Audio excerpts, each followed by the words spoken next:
Kauban niya. Ako na it takes unsay mga pangutana siya. Magpaanha na lang ko pastor. Okay. Asa makita sa Bible liter por liter nga Domingo nga adlaw mo dalaan? Sebalista na ini. Sebalista ni. Litra por litra din ang gusto. Unahon ako din sa Salmo. Bro. Nga ang Dios adunay adlaw nga iyang gihimo. Kanakatahon dito na to nga, this is the day that the Lord has made. Basahon na to ha.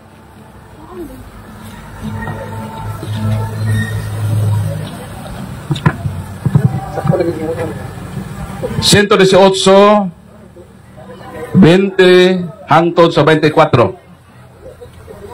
Kini ang ganghaan sa Ginoo, ang matarong lamang ang makasulod ni ini. Take note ha. Sumala sa verse, naay ganghaan sa Ginoo, ang matarong lang ang makasulod. 22. Pasalamatan ko ikaw, kay gitubag o giluwas mo ako. Ang bato kagisalikway, sa mamagtutukod kay walay hinungdan, na himo hinuon importanteng labing mahinungdanong bato. Referido ni Kristo ang bato. 23, buhat kini sa Ginoo o katingalahan kaayo. Mao kini ang adlaw. Nauta naman sa adlaw. Mao kini ang adlaw nga hinumduman nato ang pagluwas sa Ginoo kanato og maglipay kita niini. Take note ha. Ang imong pangutana adlaw. Ang pangutana kining giingon dinhi nga this is the day that the Lord has made. Nga ang Ginoo naghimo og adlaw nga ang maong adlaw handumo nato ang salbisyon. Apaw tanaon sa maning adlaw. Mao ba ni ang adlaw nga Sabado? Ang tubag dili. Kaya ang Sabado matod sa 10 Commandments paghando man na sa creation. So lahi ang intention sa author. Kaya ang adlaw din pag-celebrate sa salvation. Whereas, ang Sabado, paghando man sa creation. Exodus Kapitulo 28 hangtod 11, Deuteronomio 5:15. Mo man na ang nganong gisugo sila nga magsabat mo. Kaya kining sabat mo nang paghandom sa creation. Pero lahi ning adlaw. Unsa ning adlaw? Paghandom sa kaluwasan. Kinsang kaluwasan sa bato nga gisalikway sa mga taong magtutukod. Si Kristo man Kini man ang buhat sa pagpangluwas ni Kristo o kanang adlawa nga gigama sa Ginoo nga handumo nato ang iyang pagluwas magmaya kita niini. Apaw tanon sa mga adlaw. Adlaw ba nga Biyernes? Dili. Kaya namatay ang Ginoo, magmaya day ka. Di po na Sabado. Kaya ang Ginoo to sa sepulker. Magmaya day ka ang Ginoo to man sa lubwanan. O sa mga adlaw nga nagmaya ang mga Kristiyanos. Mateo Kapitulo 28, versikulo 1, 9-16, sa magiingon. Nilabay na ang adlaw ko pahulay, mini ang Sabado sa mga Hudiyo, nga paghandom sa kreasyon. May banag-banag na ang adlaw nga Domingo. So, nag-Domingo mabasa.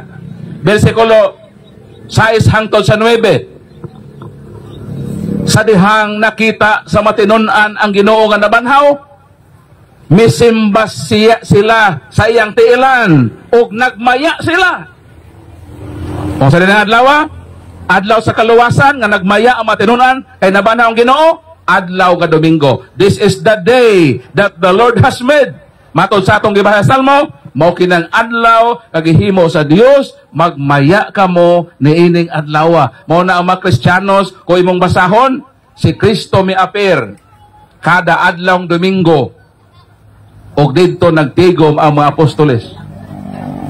Juan, Kapitulo 20. Nag-iingon din Kada Domingo yun, ang Ginoo motungha sa panagkatigom sa mga apostoles. Nganong di man na Sabado. Ingon din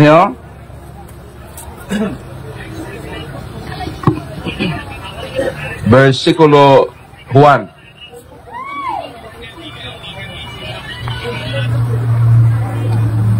versikulo 20.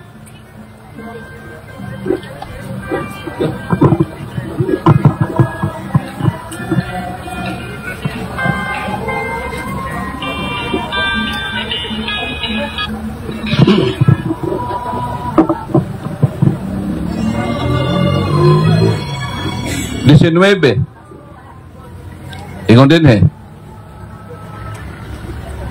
niatong adlaw, unang adlaw sa semana ang Domingo, nagkatigom ang mga tinun-an, mitungha si Jesus sa taliwala nila. So ang mga apostoles nagkatigom, miapir si Kristo. 20, human mulabay ang usa na usab ka semana, mitungha na usab si Jesus sa ilang taliwala. So every Sunday na si Kristo. Never gyud kang makabasa nga after Resurrection Day nga nagtigom ang mga apostol og Saturday nga si Kristo ni apir. Every Sunday na. Nga naman, in fulfillment man na dito sa Isaias nga ang Diyos naghimog adlaw, kakanang adlaw handumo nato ang iyang kaluwasan. Dili kay ang kreasyon.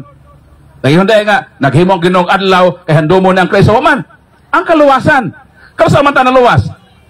Naluwas ta sa diyang si Kristo nabanhaw. O ang Ginoo namatay raw nabanhaw. Naluwas ta wala. Ha? Para ito ng Ginoo namatay ra ba siya?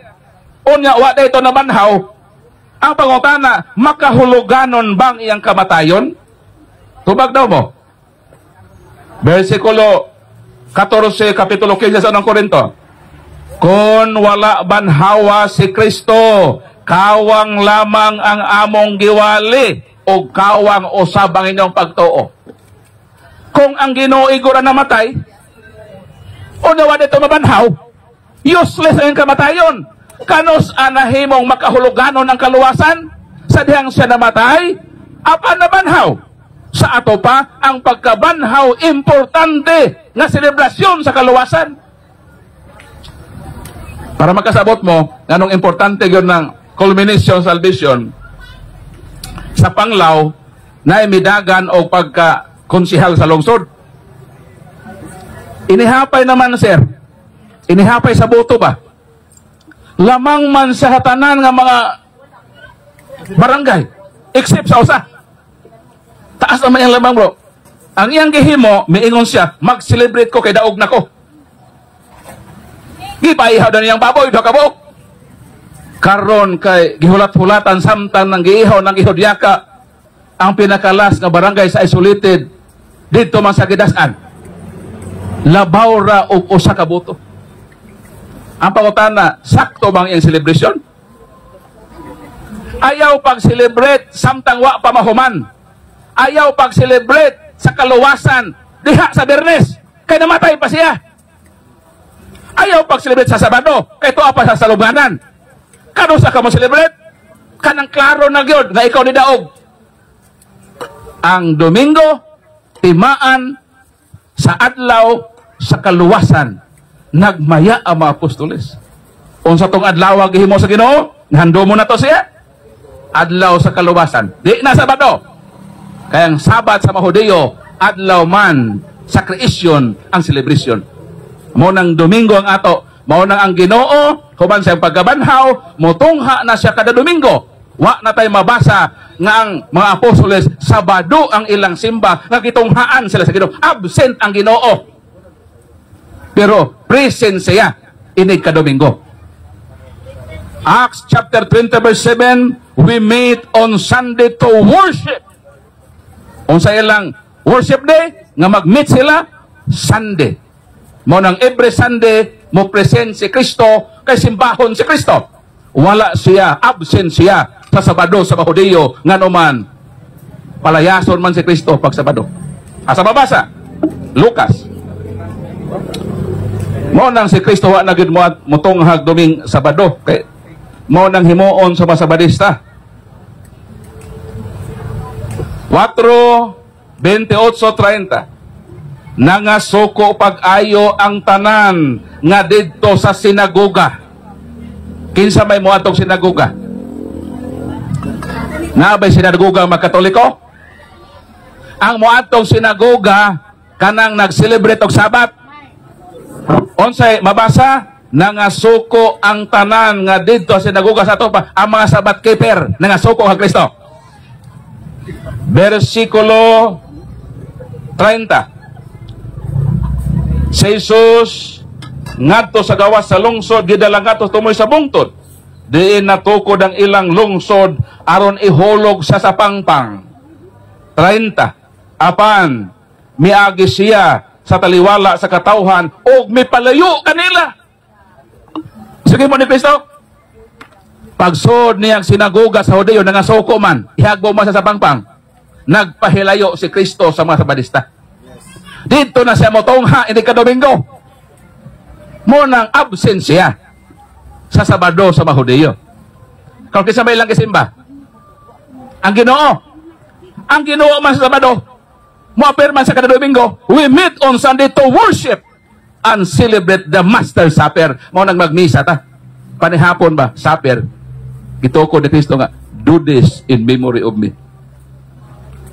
Sa mga Hodeo, ang ilang handomon, kanto mang kreasyon, kanto mang nagawa sila sa Egypt, sa ato lahi, ang atong handomon, ang pagkaluwas nato, ang pagkagawas nato, salag kamatayon, og na-culminate na panahon nga si Kristo na banhaw, og adlaw nga Domingo ka na, adlaw ka na sa pagmaya, adlaw ka na sa paghandom sa atong kaluwasan. Kaya kung siya namatay lang sa Bernes, tuwa sa lugaran sa Sabado, apan wala mabanhaw, useless ang atong pagtuo. Nahatagag kahulugan ang kaluwasan sa adlaw Domingo, kay nabanhaw siya. Mo nang tubag sa pangutana. Tapos pangutana,